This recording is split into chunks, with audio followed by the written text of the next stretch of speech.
I learned the difference between a rookie and an expert. I don't know, I must have been about 14 years old. My uncle used to have a logging camp in southern Montana. And I grew up in Wyoming, so it was fairly close. And all the cousins were always invited every summer to go up to his logging camp. And it was great fun because the cousins would get together. We've got a big family, you know, and it's great to get the kids together. But there would be maybe 10 or 12 or 15 kids on any given week up there helping Uncle Herbert and Aunt Sylvia. And we'd knock trees down and we'd drive equipment, and it was great fun. Now, I'm not sure that OSHA would have thought it was great fun, but it was the days before OSHA, and That's awesome. You know, and we learned how to work hard, you know, out in the country, you know, and it was dangerous, but we learned safety, and I mean, we learned a lot of things from Uncle Herbert and Aunt Sylvia. One evening, Herbert would always save time to play because he worked hard, but he also saved time to play. This man loved fly fishing, so he would always take his fly rod down to the stream, the nearest piece of water in the mountains, and he would, as he would call it, wet a hook. You know, I think I'll go wet a hook. Now, 3 simple words, but he had this elegant bamboo fly rod. It was beautiful. Just beautiful, very expensive in those days. It was before carbon fiber days, okay?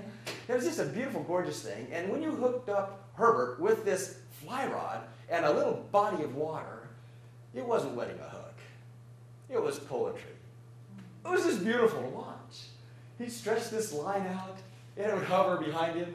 He'd flip it forward, and it would hover out in front of him, and it'd land right down so gently as if it were real, that little fly on the water. And every once in a while, that stream would explode with fish arguing over who was going to bite his fly. It was just so much to watch. It was so much fun to watch. So this one evening, there weren't enough poles to go around, so Herbert takes us down to the stream, picks out his ever-present water or pocket knife, and starts whittling the leaves off of a bunch of willow switches. He ties lines, hooks up flies, he passes them around. And there we stand, about a dozen armed prepubescents, not knowing a thing about fly fishing. Now, Uncle Herbert left us to our own devices. What can a kid do with a fly, right? Up the stream he goes, and we get about our business.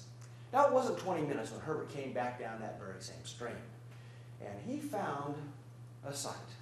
It was a little disorder, you might imagine. Probably the worst of it was us trying to get the hook out of my cousin Harold's ear, which was, by the way, the only thing that we had caught. Little cousins are much easier than brook trout, I found. Herbert looked at us, ready to go home. He's got a creel full of fish. He wants to go eat dinner, and we don't have anything to add to the fish fry. So in somewhat disgust, he just crossed his arms, stood back, looked at us, and shook his head, raised an eyebrow, and had a little laugh. My oldest cousin decided he would break this awkward moment and save our reputations. He said, "But Uncle Herbert, you've got all the good stuff." Herbert looked at him, looked at his rod, reached over and grabbed the willow switch, replaced it with his beautiful high-tech bamboo fly rod. Now, back up the stream Uncle Herbert goes. And 15 minutes later, well, I don't have to finish the story, do I? That's the moment I learned the difference between a rookie and an expert.